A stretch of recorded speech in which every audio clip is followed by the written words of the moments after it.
नमस्ते प्रणाम। हम के सैरलाल यादव और भाई दूज के ढेर सारा शुभकामना कि ऐसे ही रहो लोग अपन प्यार और आशीर्वाद एक सैरलाल यादव पर देते रही और खेसारी के सही अपना दिल में रखी। यह कामना हम हमेशा करब। Love you all.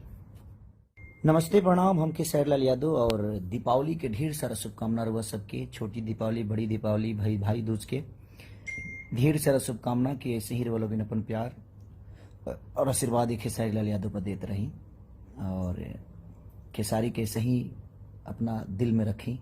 यह कामना हम हमेशा करब।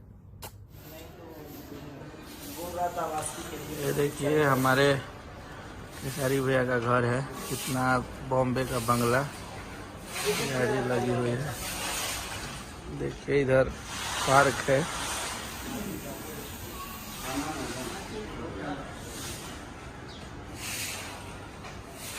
आप सब देख सकते हैं। ये भैया इधर बैठे हुए हैं।